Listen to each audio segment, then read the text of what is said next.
Quando eu era mais novo, ouvir que alguém tinha comprado sua primeira casa era motivo de admiração. Era um sinal claro de estabilidade, de que a pessoa tinha conquistado seu espaço no mundo. E o mais curioso, isso era comum. Gente simples, com empregos comuns, conseguia dar esse passo. Não era algo distante. Hoje, a realidade virou outra. Adquirir um imóvel, mesmo modesto, parece um feito quase inalcançável para muitos. O que antes era símbolo de progresso virou exceção, privilégio de poucos. Essa mudança nos obriga a refletir. Será que estamos caminhando para ser a primeira geração que, mesmo estudando, trabalhando e se esforçando, não conseguirá conquistar nada de concreto? Neste vídeo, vamos entender como chegamos até aqui e o que isso significa para o nosso futuro.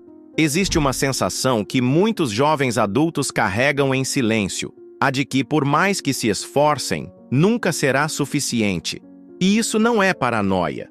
Estudos internacionais já apontam que a geração nascida entre os anos 80 e meados dos 90, os chamados millennials, será, pela primeira vez na história recente, mais pobre do que a anterior. Esse dado rompe com o que sempre foi considerado natural. O esperado era que cada nova geração tivesse acesso a mais oportunidades, mais conforto, mais segurança.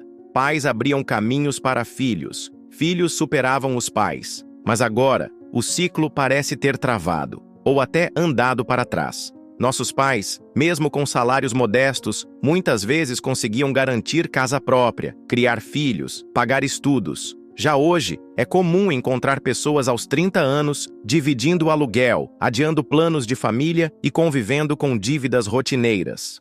Ter patrimônio virou exceção, não regra. O problema não está apenas no quanto se ganha, mas também no quanto tudo custa. A inflação do estilo de vida básico, moradia, alimentação, saúde, cresceu num ritmo muito maior que os salários. E as possibilidades de estabilidade foram encolhendo, mesmo para quem estudou, seguiu as regras e fez tudo certo. É duro admitir, mas o cenário aponta para uma geração que, ao invés de herdar estabilidade, herdará insegurança e o medo constante de não conseguir construir nada sólido. Muita gente ainda acredita que basta se esforçar mais para mudar de vida. Mas essa visão ignora os obstáculos invisíveis que bloqueiam o caminho da maioria. Um dos principais é o custo do crédito. No Brasil, por exemplo, as taxas de juros estão entre as mais altas do mundo. Isso significa que para comprar qualquer coisa de valor, seja um imóvel, um curso superior ou até um equipamento para trabalhar, você acaba pagando o dobro ou o triplo. É como tentar subir uma escada com degraus que se movem para trás. Mesmo quem consegue entrar num financiamento, raramente termina sem estar endividado por anos. E quando olhamos para os lucros dos bancos, que batem recordes ano após ano, percebemos que essa engrenagem funciona perfeitamente, mas só para quem está no topo. Outro obstáculo é o acesso desigual à educação de qualidade. Enquanto parte da população estuda em escolas precárias, outra parcela tem acesso a estruturas que garantem vantagens desde o início. A desigualdade não começa na vida adulta. Ela é construída desde a infância. E ainda há o fator emocional. Viver numa constante incerteza financeira gera ansiedade crônica, que impacta produtividade, saúde mental e até a capacidade de planejar o futuro. Esses são os muros invisíveis que cercam milhões de jovens adultos. Barreiras que não aparecem nas estatísticas do sucesso, mas que moldam silenciosamente as chances de cada um. Durante muito tempo, a ideia de estabilidade era quase um direito. Entrar num emprego e construir uma carreira até a aposentadoria era o caminho natural para muitas pessoas, especialmente para nossos pais e avós. Hoje, essa estabilidade virou um privilégio raro. A maioria dos jovens adultos vive com contratos temporários, jornadas parciais ou em trabalhos informais. As mudanças tecnológicas aceleradas tornam profissões obsoletas num piscar de olhos. Um curso superior, que antes garantia uma boa vaga, hoje não assegura nem mesmo a entrada no mercado. Essa instabilidade gera uma sensação permanente de alerta. O medo de perder o emprego, de não conseguir pagar o próximo boleto, de não conseguir planejar o mês seguinte. Isso não é só um desafio financeiro, é um peso psicológico diário. A consequência? Uma geração exausta, ansiosa e muitas vezes paralisada. Quando tudo é incerto, até sonhar exige coragem. Mas essa crise de estabilidade não é culpa de uma falta de esforço individual.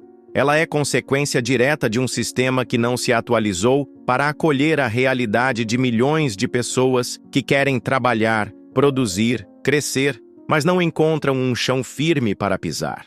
Com a instabilidade constante, a saúde mental virou um campo de batalha silencioso.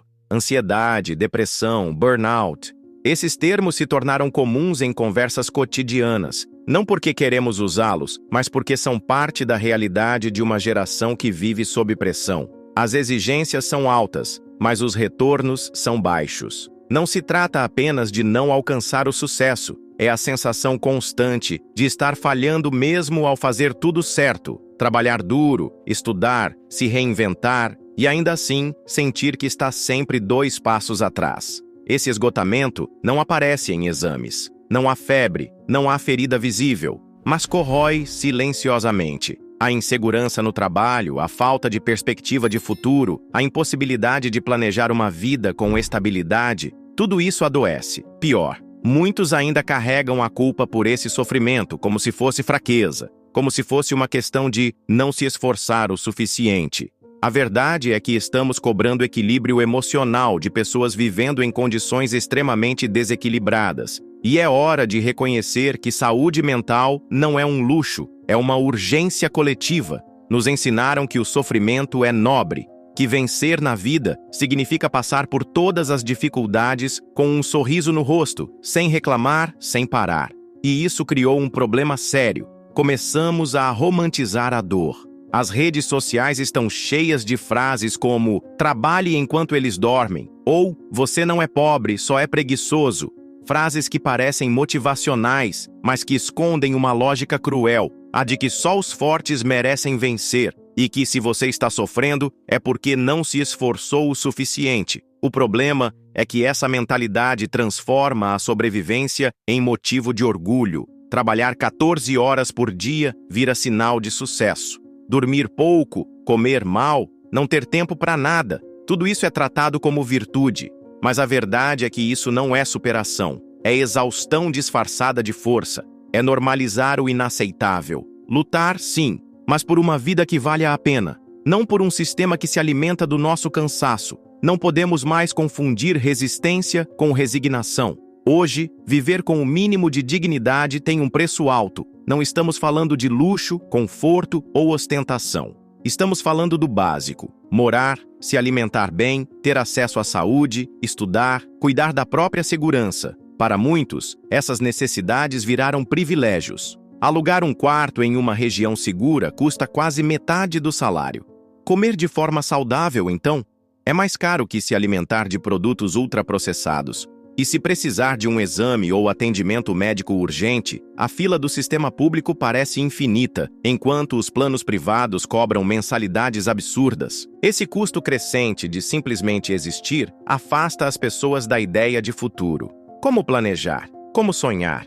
Como construir algo sólido quando o hoje já exige tanto? A sociedade se tornou um lugar onde viver custa demais, e ainda assim não é suficiente para garantir estabilidade. O peso de apenas manter-se vivo está esmagando uma geração inteira. Isso não é exagero, é a realidade. Uma realidade que precisa ser exposta, debatida e principalmente transformada. É comum ouvir que, no tempo dos nossos pais, era mais difícil. Mas será mesmo? A geração anterior cresceu em um cenário onde, com salários modestos, ainda era possível comprar um terreno, construir uma casa, formar uma família e até juntar alguma reserva. O trabalho era duro, claro, mas havia perspectiva. Existia uma linha de progresso clara: trabalhar, conquistar, crescer. Hoje, o esforço parece não se traduzir em avanço. Um jovem com formação superior, fluente em idiomas e qualificado, muitas vezes ganha menos, proporcionalmente, do que seus pais ganhavam com apenas o ensino médio.